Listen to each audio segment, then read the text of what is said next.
Hi guys, welcome back to the channel. And if you haven't seen my last video, please don't walk and go watch it, because in that video I share all the pregnancy complications that I experienced. And I'm so happy to be here today because my baby is officially 3 months old. If you already saw my last video, you know my pregnancy journey was far from smooth sailing, but today my baby is weighing over 10 pounds and it still feels like a dream, because when I compare where we're coming from, it's been a very long journey. So today I will be talking about how we navigated a fetal growth restriction diagnosis, the scary initial weight drop after birth, and how we managed to get this far in our journey. Towards the end of my pregnancy, I was diagnosed with fetal growth restriction because my placenta wasn't delivering enough food and nutrients to the baby. She was born 4.99 pounds, which is about 2.2 kg. I hope I got the conversion correctly. And the ideal or expected birth weight for newborns is from 2.5 kg. So my baby was in the second percentile, meaning that she weighed less than, so out of 100 babies, 98 of 100 babies were bigger than her at that age. So she was very small. In fact, anytime I met people outside, like when I go to the hospital and I'm with her, she gets a lot of compliments, but it includes, oh, she's so small, and at some point it got so tiring to hear people say that, because in my own eyes she was perfect and she's still perfect. But with a low birth weight of less than 2.5 kg, it was really like a lot of work working with the pediatricians and ensuring that she was getting enough nutrients to be able to live a healthy life. So we were placed on premature baby formula, an instant formula basically, which you don't need to prepare because I've already been prepared. All you need to do is to shake very well and feed the baby. And she started by taking about, I think, at first start she started to take about 25 meals, and then later got to 60 meals, because babies have smaller stomachs than an adult, so you don't just feed them like you would feed yourself.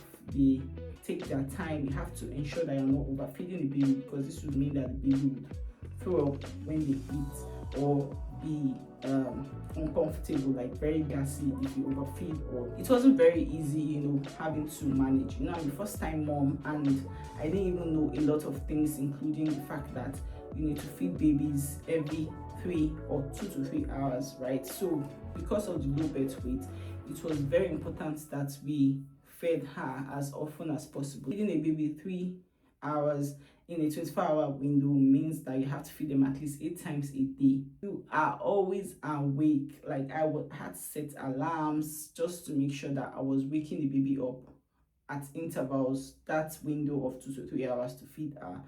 And it's very difficult, just waking up a sleeping baby. So we were advised to first start by changing a diaper, and then this would help her to wake up. My baby naturally is a light sleeper, so it was very easy to get her to wake up and eat. And this was very important again, that we fed her specific formulas that were recommended by our pediatrician. So we started with Similac, and then later Enfamil, because Similac became very scarce, and currently she's taking normal, like, baby formula. So she took premature instant formula until she was 2 months, when they saw that, okay, she had gotten like up to 4 kg.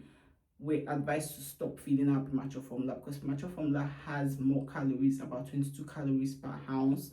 And currently she's doing very well. She's meeting her milestones. So if you are a soon-to-be mom, or you're a mom already with a child with a low birth weight, please don't panic, because I did panic. I was really worried, considering that newborns even lose up to 7%, 10% of their birth weight few days after they are born. Imagine having a 2.2 kg baby who still lost weight days after she was born. It was very traumatic for me, and all the compliments or insult disguised as compliment. Oh, she's so small, she's cute, but she's so small, was getting to me at some point. But I made it work, and I'm very happy that we're currently where we are now. My baby is healthy.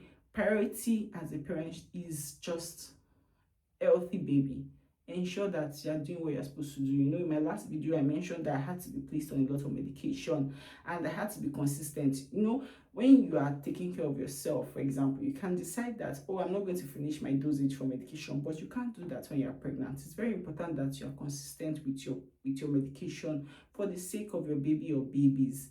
Please, I want to emphasize this. It's very important, because I don't know how things would have turned out if I wasn't consistent. I had so many complications, but it was just from the ICU. She didn't have to be given any extra medication. Till date, we weren't given any extra medication because she was doing very fine. She didn't even have jaundice. She didn't have anything. The only thing that they needed to regulate was her temperature, because with a low birth weight, it was very easy for her to get cold. So that was one of the reasons why they placed her in the ICU, just to monitor that temperature thing and ensure that she'll be able to cope outside of an incubator. Aside from that, there was nothing wrong with her. Until date, we don't have any issues. She's doing very well. She's meeting her milestones. She's smiling, holding on to things, eating well, eating a lot. In fact, she's burning through her money like at the speed of light. But it gives me a lot of joy that I don't have to take her to the hospital or rush her to the hospital intermittently because there's one thing or the other wrong with her. And this is, I believe, because I was consistent with my medication while pregnant.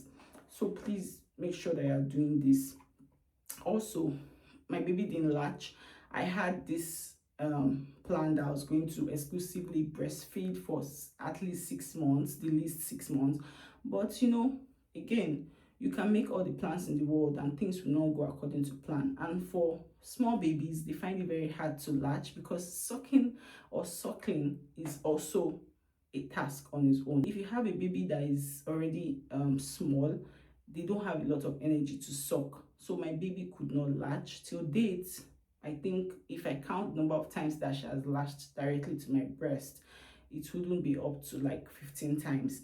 At first, I was really worried because I didn't want to give her formula. But let me tell you something, there's nothing wrong with formula. Don't let anybody guilt trip you. I met people who don't even know me, and when they find out that I'm not breastfeeding, they look at me with side eyes. But I don't care. My baby is healthy, but she still takes breast milk because I express. So when it's in a bottle, she takes it. She's just not able to like take it directly because it's a lot of work. It's easier to suck from a bottle. And because she was in the ICU, it was what she was first introduced to. You don't expect that they'll keep her waiting for my boobs because she must take breast milk. Like, yes, they advise that you breastfeed your baby, it's healthy and everything, but if you're not able to, please don't be sad about it. Just make sure that you're feeding your baby with what they should be fed with, the right formula. You can switch formulas. Yes, there's nothing wrong with that. If your baby starts a formula that doesn't work for their body, maybe they're reacting to it, or they are throwing up a lot, they have colic, it's okay to ask your pediatrician to also recommend something else for the baby. Explain to them what the baby is experiencing, and if they feel that it's justified to switch formula, then you should do that. Don't think that you have to feed your baby particular formula because that is what is trending on social media. Please listen to your doctor's advice. And then again, don't let anybody make you feel guilty. You are doing great. I know that I'm doing great. My baby is doing great, and that's all that matters. My priority is to ensure that she's healthy, she's doing what she's supposed to do as a baby, there are no complications, and I'm following up with a checkup. Make sure that you go for your checkups, you speak to the pediatrician when you notice anything that is wrong with baby. Don't hesitate to reach out to your doctor and do what is necessary to keep your baby safe. And I'd like to hear from you. Are you currently breastfeeding, or is it formula, or are you doing a mix like I'm doing, breast milk here and there and then formula? How did you handle those first 3 months? Let me know in the comment section. Please don't forget to subscribe, like and share, and I'll see you in the next video. Bye.